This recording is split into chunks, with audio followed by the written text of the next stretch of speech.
Hi, my name is Alessandro Rotta Loria, and I'm the CEO of GEOEG, a consulting engineering company developing geoenergy solutions for sustainable built environments.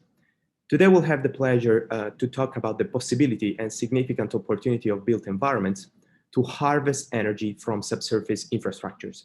This work specifically falls within the context of a partnership with the Amberg Group that I will be glad to discuss later on in this presentation. But let me tell you more about who we are and what we do. At GEOEG, we benefit from the work, the multidisciplinary work of a collective of people that is grounded in science and is aimed to resolve local engineering problems of global importance. We work in collaboration with the Amberg Group and also benefit from a joint venture to develop underground data centers, to develop a variety of solutions that ultimately aim at developing sustainable urban environments. We have experience in projects in Switzerland, France, the Principality of Monaco, but also South Korea. So we work globally. But let me tell you exactly what is the rationale for the work that we do.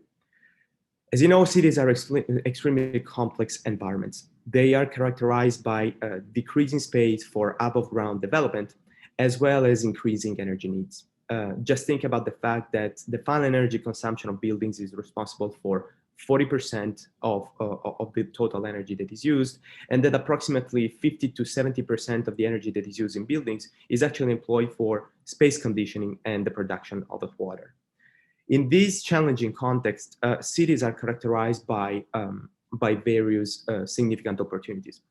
The first one is that the subsurface offers critical opportunities for underground development, for the development of constructed spaces underground.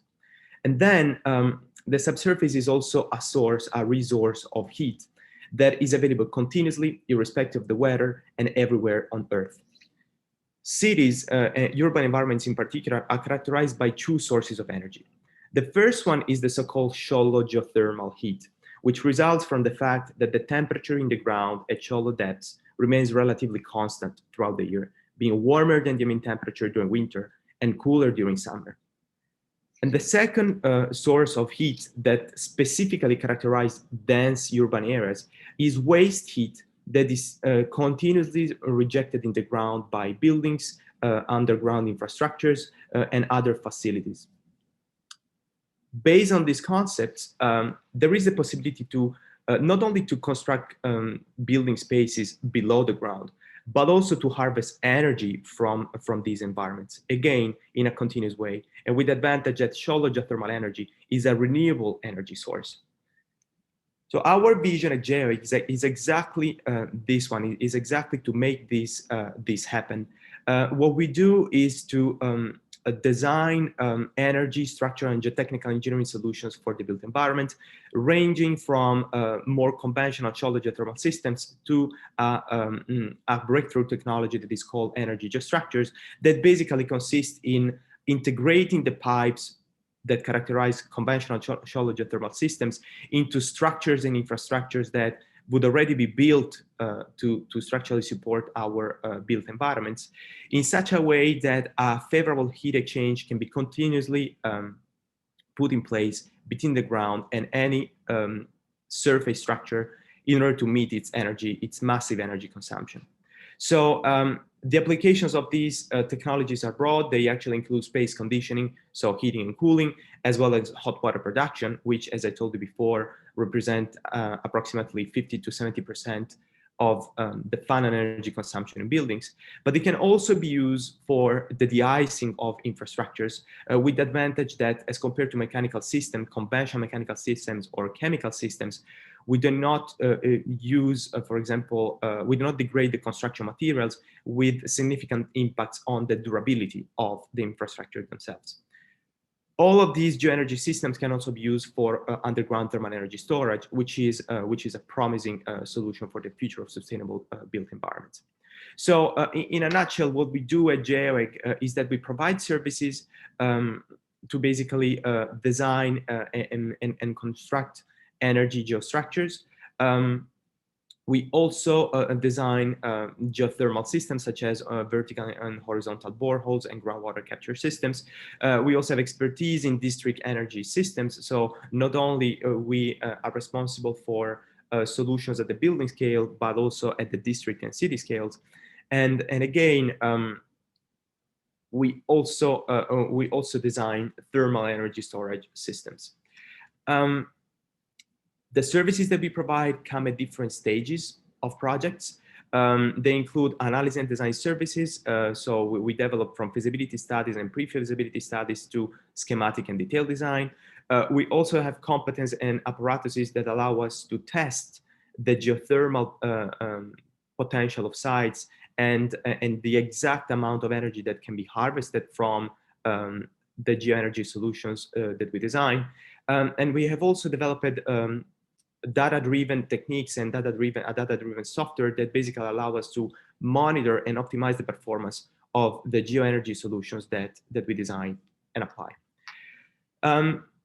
So within this context, today I would like to focus on energy geostructures and in particular energy infrastructures, which, as I told before, represent an energy resource and actually chiller for subsurface urban heat islands that result from the significant amount of waste heat that are rejected in the shallow subsurface of cities.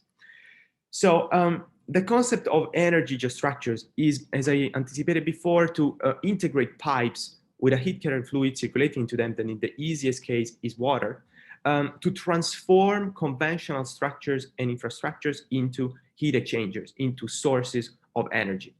According to this principle, the very foundations of buildings, as well as infrastructure such as underground metro stations, railway stations, and parking garages can be transformed into sources of heat that again is available continuously, irrespective of the weather and everywhere on Earth.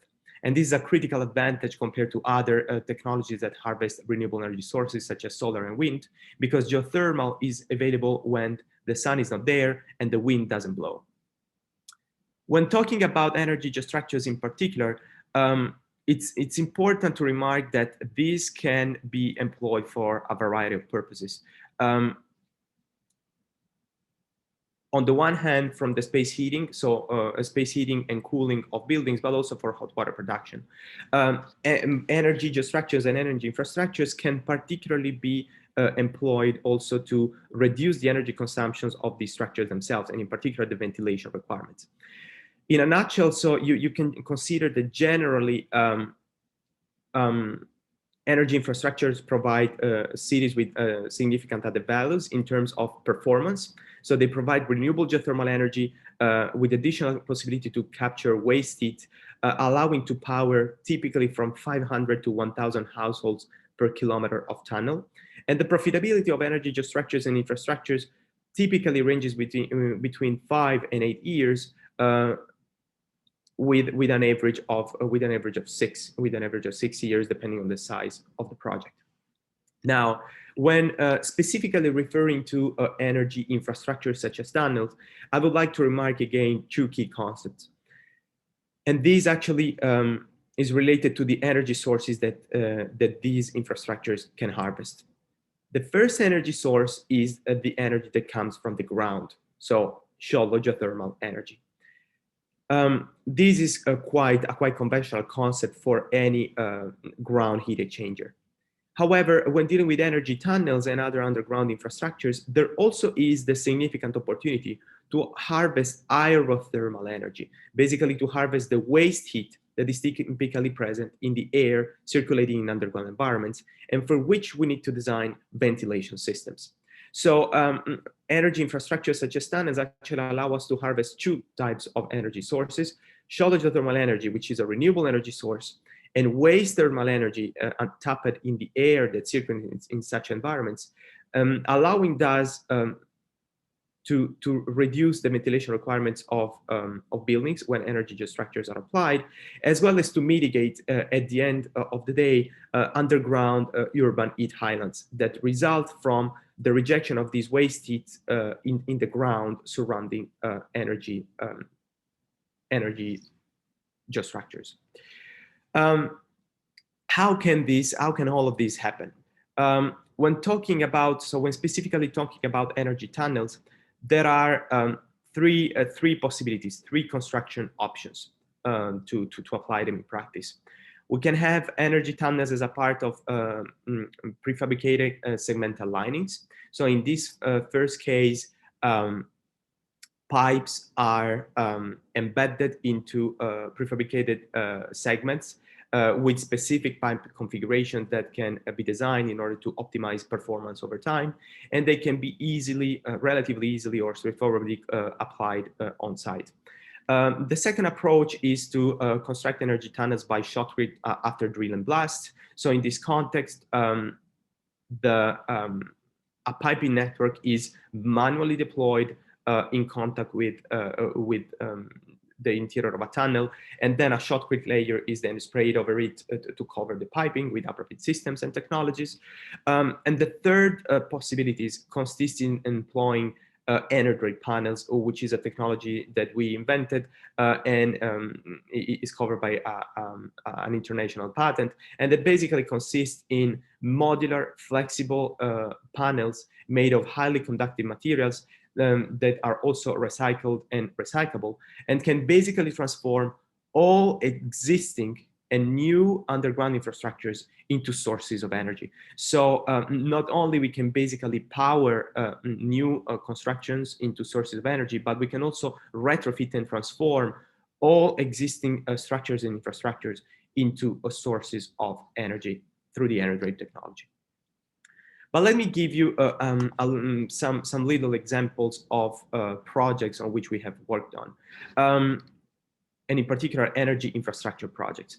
Our members have worked on a variety of energy infrastructures, the N3 line in Lausanne, the Siva line in Geneva, the Brussels Metro Nord, specifically in collaboration with the Amberg Group, the Grand Paris Express, also in collaboration with the Amberg Group, and the Lightwalk in Seoul, South Korea.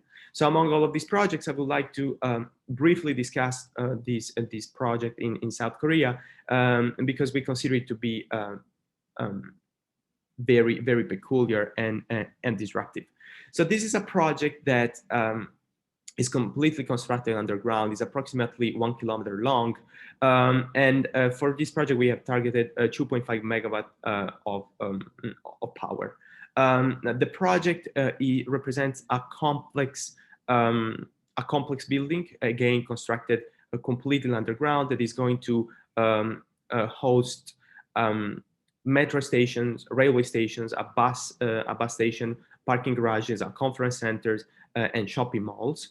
And what we have done to meet 100% of the energy needs of this building has been to design a system, a couple of energy structures and thermal labyrinth system that basically consists in transforming all or most of the structures in contact with the ground of these underground constructions into energy sources. So we actually have slabs and tunnels that power the buildings itself by harvesting energy from the ground.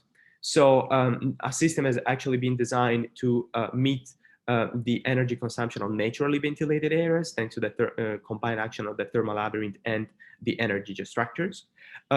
But a system has also been designed for the central part of the building to meet the space conditioning needs of mechanically ventilated areas. And the result of all of these projects is that 100% of the energy needs have been predicted to be met with the considered energy structure system.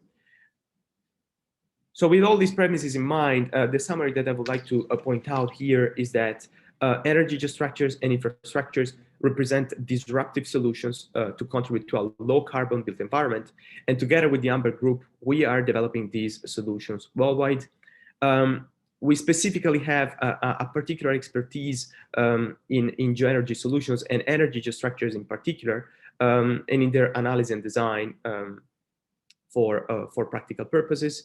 And the services that we provide typically cover the entire duration of projects. So they can come at different stages, either at very early stages or at very late stages, with just one final goal.